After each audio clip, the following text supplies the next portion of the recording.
Bismillahirrahmanirrahim. Assalamualaikum warahmatullahi ta'ala wabarakatuh. Alhamdulillah wassalatu wassalamu ala rasulillah Sayyidina Muhammad ibn Abdillah wa ala alihi wa sahbihi wa man wala amma ba'd. Sahabat muslimin yang dirahmati oleh Allah dimanapun kalian berada, di sini Al-Fakir Abdul Wafi akan menanggapi celotehan yang disampaikan oleh orang kafir barusan, saudara.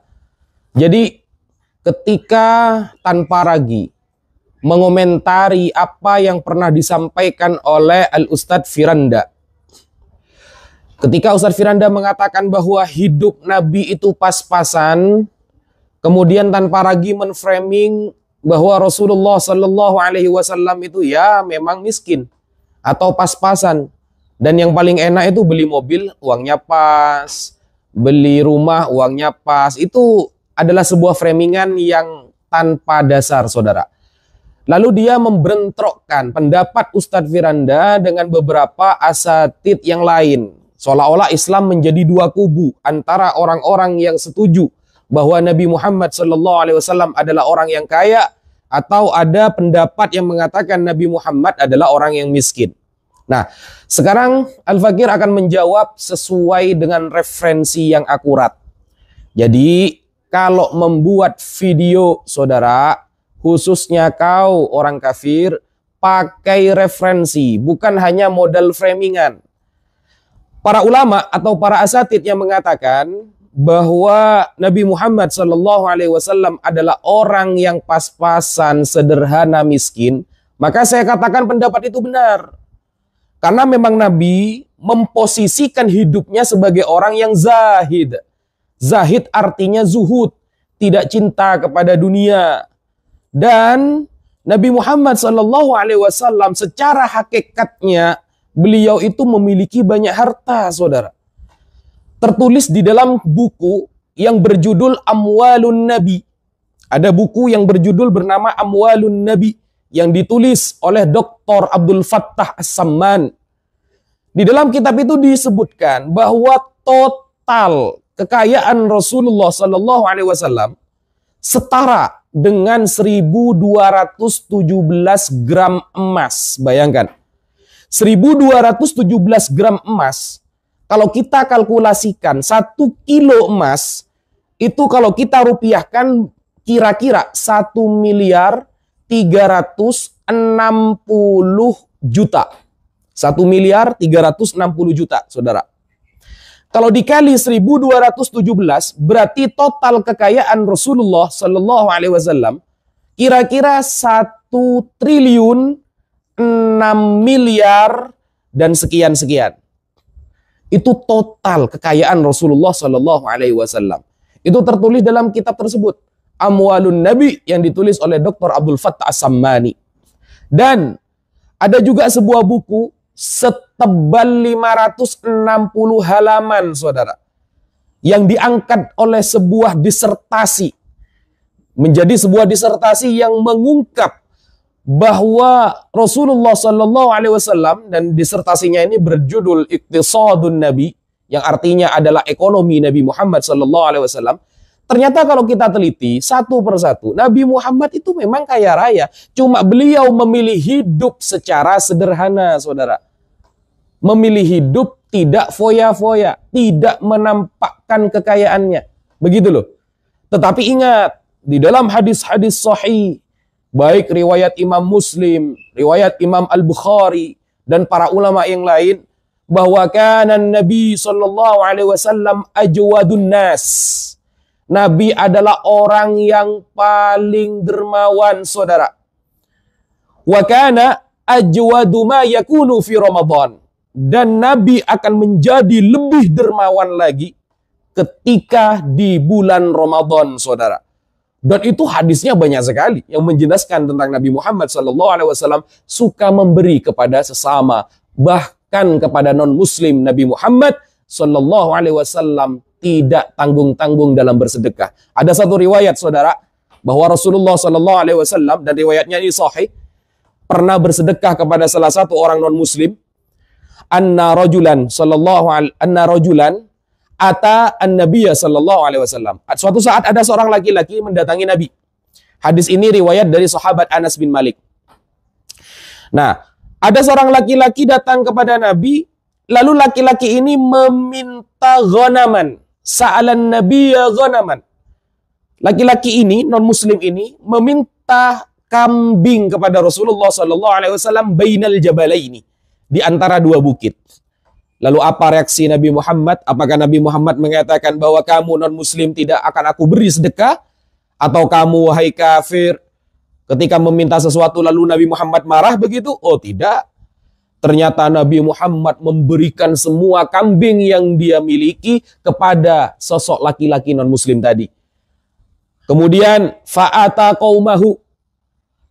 Seorang non-muslim tadi kembali kepada kaumnya. Lalu mengatakan kepada kaumnya, "Ai kaum, wahai kaum, aslimu, masuklah kalian kepada agama Islam. Masuklah kalian kepada agama Islam. Fawallahi, demi Allah." Kata seorang laki-laki tadi, "Fawallahi, demi Allah, inna Muhammadan la yu'ti ata'an ma yakhaful faqra."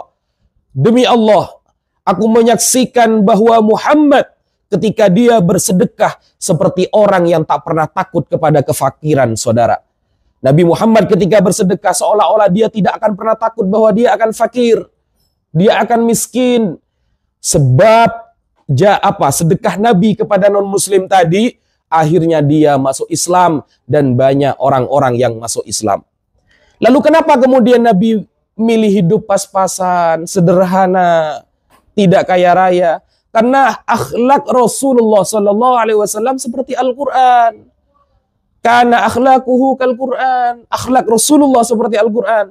Sedangkan di dalam surah Al-Quran, surah Al-Hadid, ayat ke-20, saudara, di sana Allah Subhanahu wa Ta'ala menegaskan, "I'lamu annamal hayatud dunya." Ketahuilah wahai manusia bahwa kehidupan dunia yang pertama la'ibun, hanya sebuah permainan. Yang kedua walahwun, hanya senda gurau.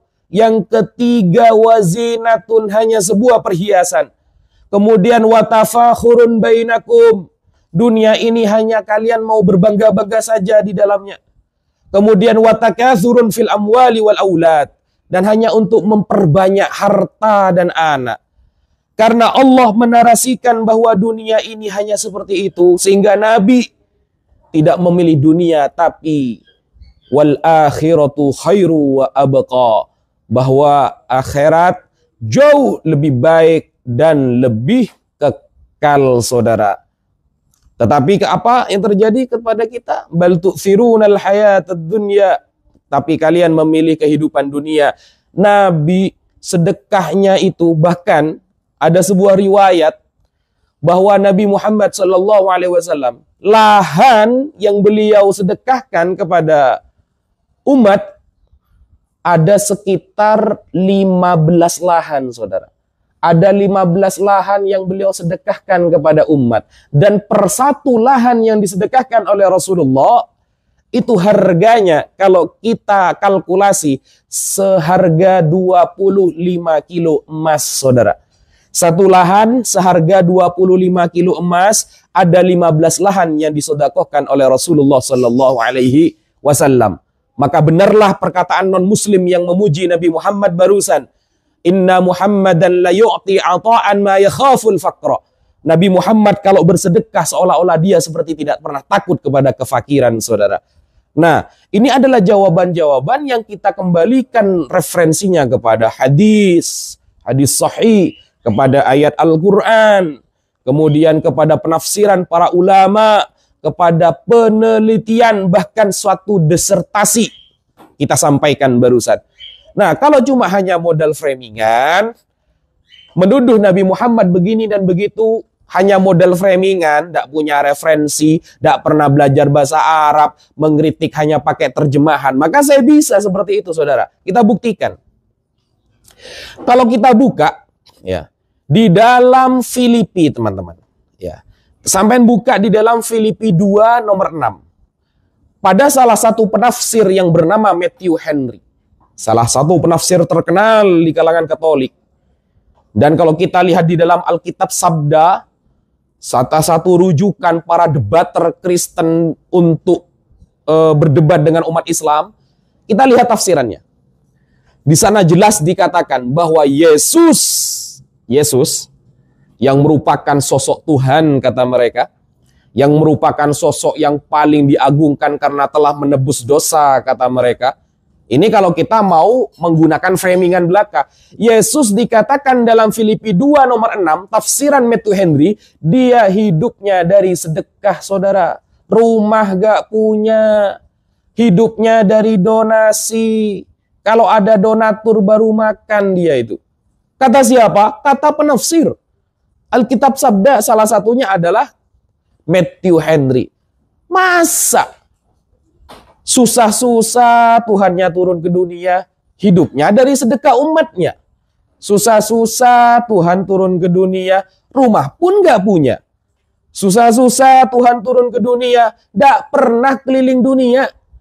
Seharusnya kan keren kan, ketika Tuhan turun ke dunia kan keren, saudara. Dia bisa mengelilingi ke Indonesia, ke Vietnam, ke Cina. Enggak, ternyata hanya keliling-keliling di sekitar tempatnya Bani Israel saja. Hanya keliling di sekitar tanah Syam. Atau kita katakan sekarang Israel atau Palestina. Kan gak keren sama sekali gitu loh. Katanya Tuhan dari umat semesta alam. Tapi cuma di sana saja. Kenapa? Karena hidupnya dari sedekah. Andaikan dulu ada bus Damri, saudara. Bayar tiketnya aja gak kuat. Kenapa? Karena memang hidupnya miskin, fakir. Bukan kata saya, kata penafsir yang ada di dalam Alkitab Sabda, Matthew Henry, penafsir terkenal. Nah, kita kalau cuma menggunakan framingan seperti itu, mudah sekali Anda menghina Nabi Muhammad SAW tanpa referensi. Membaca literasi berbahasa Arab tidak mampu. Hanya modal terjemahan, lalu comot-comot pendapat ustadz ini, lalu Anda gabungkan. Lalu Anda menarasikan bahwa seolah Nabi Muhammad sangat rendah di mata Anda. Sedangkan Tuhan Anda yang turun ke dunia susah-susah ada 9 bulan di rahim seorang ibunya. Dan tak pernah disembah oleh ibunya sendiri. Mungkin ibunya tidak sadar bahwa dia adalah Tuhannya. Ternyata hidupnya miskin, fakir, dan butuh donasi untuk dia hidup. Mungkin itu yang bisa saya sampaikan pada pertemuan kali ini. Kurang lebihnya kita mohon maaf. Wassalamualaikum warahmatullahi wabarakatuh.